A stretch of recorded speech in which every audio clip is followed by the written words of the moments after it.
सच बता रहा हूँ दोस्त, आप लोगों को क्लास लेने के चक्कर में मैं जितना पापड़ बेल रहा हूँ ना, मैं इतना बिजी कहीं नहीं, कभी नहीं था लाइफ में जितना अभी आप लोगों के चलते बिजी हूँ। मतलब सुबह को मॉर्निंग उठने से लेकर के रात को सोने तक यार हमेशा काम काम काम काम, पागल हो जाऊंगा आप लोग को इस तरह से पढ़ाता रहा था। ठीक है। प्रोफेसर लोग वहाँ पे लाखों लाखों में कमाता है और हम 60 रुपया के चलते इतना मेहनत करते हैं। चलिए, फिर सुबह उठते हैं और पेपर पढ़ो तो देखो कोई न्यू नोटिस है क्या। उसके बाद आप लोग का क्लास लेते रहो, अरे यार पागल हो जाएंगे, खाना पीना काम धाम सब छूट गया मेरा, दौड़ना धूपना।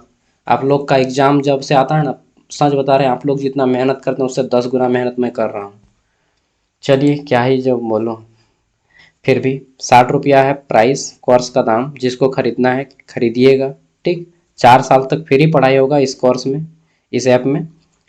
ऐप का लिंक वीडियो के डिस्क्रिप्शन में मिल जाएगा। अपना नाम डालिएगा, मोबाइल नंबर डालिएगा, क्रिएट एन अकाउंट पे क्लिक कीजिएगा, ओटीपी आएगा, लॉगिन हो जाइएगा।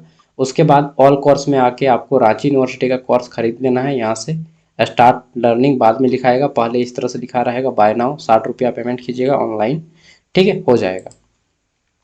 चलिए शुरू करते हैं। पहले क्वेश्चन पेपर दिखाऊंगा, उसके बाद ऑब्जेक्टिव क्वेश्चन कराऊंगा 20, और क्वेश्चन पेपर और इसके सॉल्व भी। क्वेश्चन पेपर आप लोग सब देखे होंगे, जो जो नहीं देखे उनको भी आंसर बताऊंगा। ठीक है, और लास्ट में आपको 20 ऑब्जेक्टिव क्वेश्चन बताऊंगा।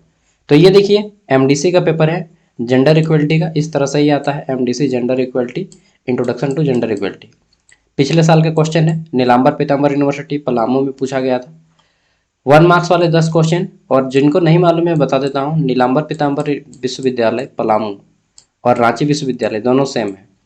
एनपीयू जो है 2009 में रांची यूनिवर्सिटी से अलग हो गया, आरयू से अलग हो गया, और इसको रांची यूनिवर्सिटी से अलग होकर यह 3 गो जिला रांची यूनिवर्सिटी इसको संभालने दे दिया। नीलांबर पीताम्बर विश्वविद्यालय 3 गो जिला संभालता है, पलामू गढ़वा और लातेहार पहले रांची यूनिवर्सिटी में संभालता था, 2009 के बाद से एनपीयू संभाल रहा है। ठीक है, तो दोनों का सिलेबस सेम है। 1 मार्क्स वाले पहले 10 क्वेश्चन है ग्रुप ए में। ठीक, सबका आंसर भी जानेंगे अभी। उसके बाद 10 क्वेश्चन जैसे ही होते हैं कंप्लीट, 5 मार्क्स का एक क्वेश्चन। उसके बाद 15 मार्क्स वाले टोटल 6 क्वेश्चन आएंगे, जिसमें से किसी 4 को सॉल्व करना होगा। ठीक है, चलिए हम क्वेश्चन भी दिखाते हैं और आंसर भी। सबसे पहले ग्रुप ए 1 मार्क्स वाला क्वेश्चन। क्वेश्चन क्या है, संविधान में कौन से अनुच्छेद में स्त्री पुरुष दोनों को बराबर का दर्जा दिया गया है? इक्विलिटी का दर्जा किस अनुच्छेद में दिया गया है? आर्टिकल 14 में, अनुच्छेद 14 में बराबर का अधिकार दिया गया है। ठीक है, आधा घंटा में पूरा नोट्स कवर करवा दूंगा, और कंप्लीट नोट्स चाहिए सबका तो आप ये ऐप इंस्टॉल कर लीजिएगा। ठीक है, जहाँ पे आपको understanding India, health, wellness, global citizenship सब मिलेगा। अगला है, निम्नलिखित में से कौन सा कथन जेंडर के विषय में सत्य है? जेंडर मतलब क्या?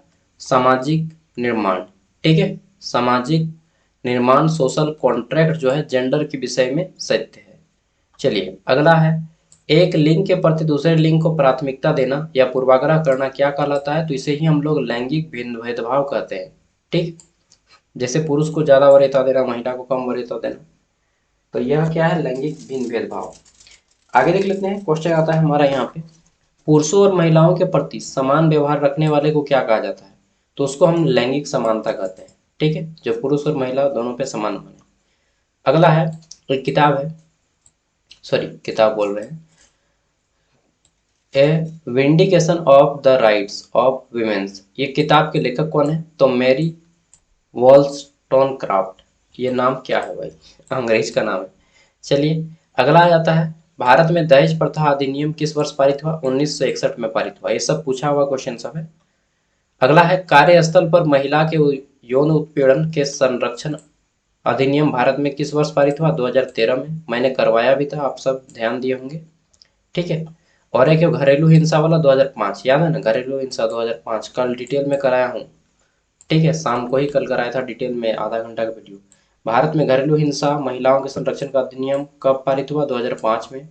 अगला है, भारत में राष्ट्रीय महिला आयोग की स्थापना कब होती है? 1992 में। अगला है, CEDAW अधिनियम किस वर्ष पारित हुआ? 1979 में। ये सब पढ़ाया हूँ। ठीक है, 5 मार्क्स का क्वेश्चन है, लैंगिक सशक्तिकरण मापदंड क्या है? ठीक, ये सब किए होंगे।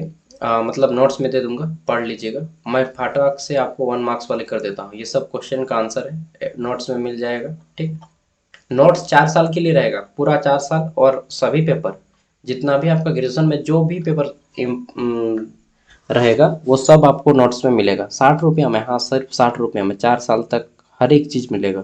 ठीक है, 60 टका में इतना कुछ दे रहे हैं, इसके बाद भी नहीं खरीदिएगा तो इसमें तेरा घाटा, मेरा कुछ नहीं जाता। Understanding gender equality, 20 important question answer करा देता हूँ। ठीक है, ऑब्जेक्टिव।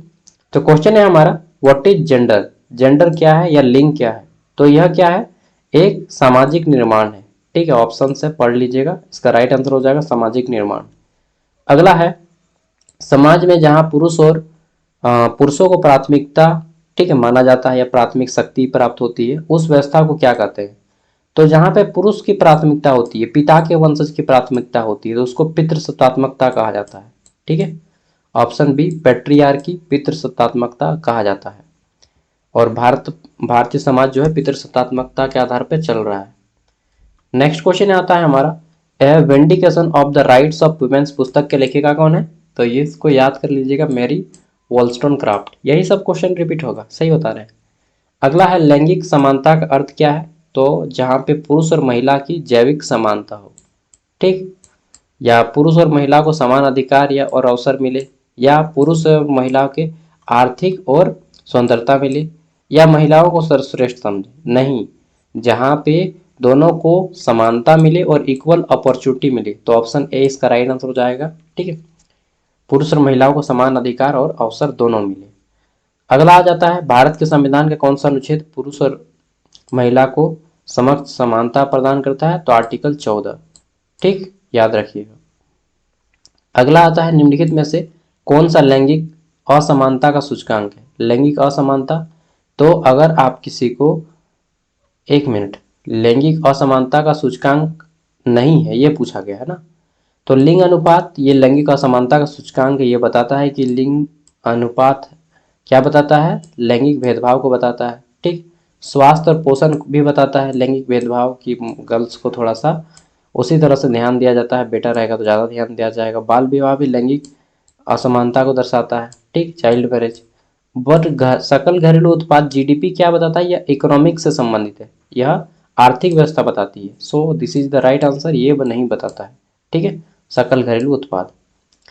अगला क्वेश्चन है, गर्भ में कन्या भ्रूण की हत्या कहलाती है, क्या कहलाती है। तो गर्भ में अगर किसी कन्या बेबी की हत्या हो जाती है तो उसे हम लोग भ्रूण हत्या कहते हैं। ठीक है, क्या बोलते हैं, भ्रूण हत्या। The killing of a girl child in side the, क्या बोलिएगा, वोम इज नॉन एज, तो उसको हम लोग भ्रूण हत्या बोलते हैं। क्या बोलते हैं, भ्रूण हत्या। ठीक है, फेटिसाइड। आगे देख लेते हैं। नेक्स्ट अगला क्वेश्चन हमारा, निम्नलिखित में से कौन सा समाज में लैंगिक असमानता को बढ़ावा देता है। तो शिक्षा नहीं, पितृसत्तात्मकता लैंगिक असमानता को बढ़ावा देता है। ठीक है, यानी कि पिता के वंशज को ही सर्वोपरि मानना।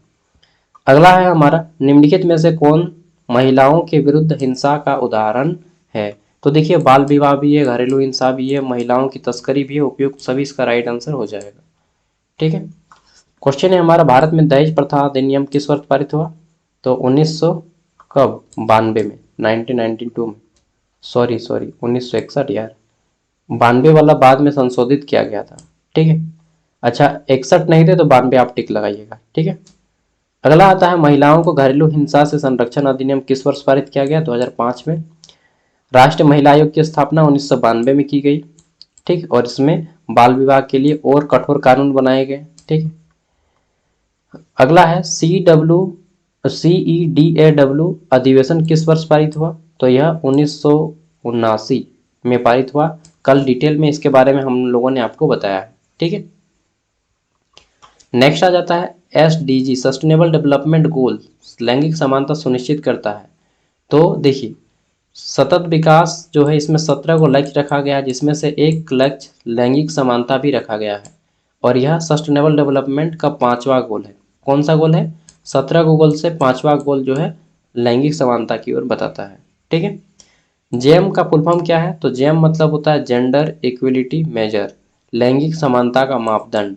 ठीक है, लैंगिक समानता का मापदंड, गलत यार, जेंडर एम्पावरमेंट मेजर होगा ना, मैं भी भूल जाता हूँ। जेंडर एम्पावरमेंट मेजर, लैंगिक सशक्तिकरण का मापदंड। ठीक है, गलती मत कीजिएगा इस तरह से जल्दीबाजी में मेरी तरह।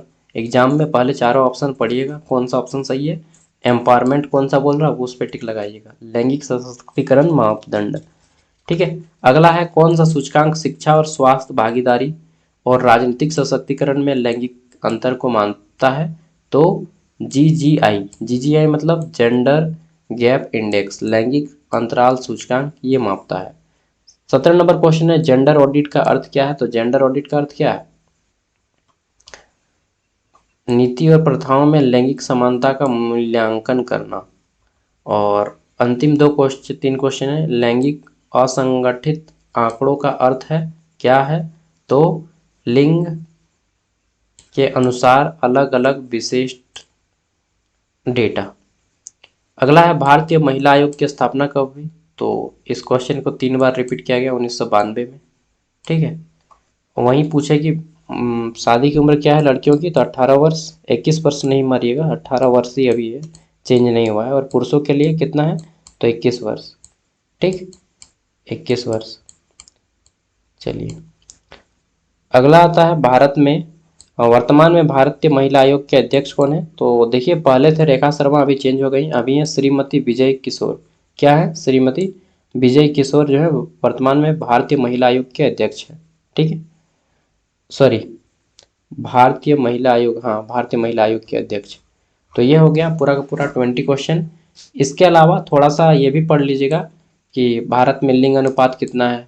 ठीक, भारत में लिंग अनुपात कितना है ये सब पढ़ लीजिएगा थोड़ा सा, वो सब डेटा भी मुझे देना चाहिए था।